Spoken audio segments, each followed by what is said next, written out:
She నువ్వేం మనిషివిరా? కోడలు ఇంట్లోకి వెళ్ళి పంపించి మంచిగా ఒక్కని కూర్చున్నావు, నీకేమనిపిస్తలేదురా? అవునే అమ్మా అమ్మ ఇవాళ ప్రశాంతంగా ఉన్నాయి చాలా రోజుల తర్వాత.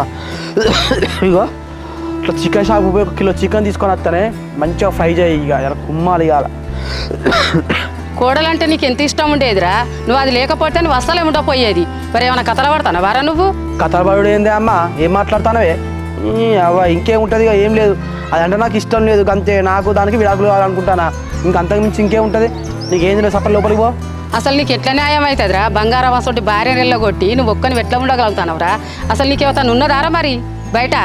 ఎట్లా ఊపడతానమ్మా నేను, ఎవతను ఉన్నా అని చెప్పేసి అడుగుతాను. ఓ తల్లి మాట్లాడిన మాటనే అనే అది. ఎవరి నాకెవరు ఉంటారే? చెప్పినా కానీ నాకు అంత ఇష్టం లేదు, అందుకే విడాకులు కావాలనుకున్నాకు అంతే. ఇక ఇంకా నాకు ఎవ్వరు లేరు, నువ్వు ఇట్లా అనుమానించినట్టు నాకు ఏది లేదు. ఏంద్రా ఎవ్వరు లేరని అంటాను, దాంతో విడాకులు అని అంటాను. మరి అసలు మీ ఇద్దరు మధ్యలో ఏం గొడవలు ఉన్నాయిరా? అమ్మా నీకు చెప్పాల్సిన అవసరం లేదు, గొడవలు లేవు ఏం లేవు అంతే.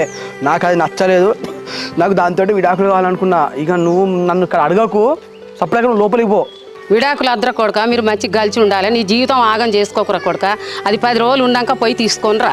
అమ్మ 10 రోజులు కాదు, 10 సంవత్సరాలైనా దానికి తీసుకొచ్చే సమస్య లేదు, అర్థమవుతుందా? బరాబరి దాంతో విడాకులు తీసుకుంటా. అది మన ఇంట్లో మళ్ళీ అడుగు పెట్టేదే లేదు. షీ నువ్వేం మనిషివిరా? నా కడుపులో చెడబుట్టినవురా? నువ్వు గీసోటాను ఎరుకున్నట్టు అంటే నేను గనకనే పోదు. సరే మంచిదమ్మా.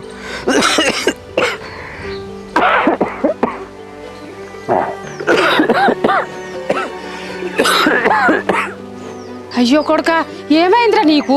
అయ్యో కొడుక ఏమైందిరా? రక్తం వస్తుంది, ఏమైందిరా నీకు? ఏమైందిరా కొడుక నీకు?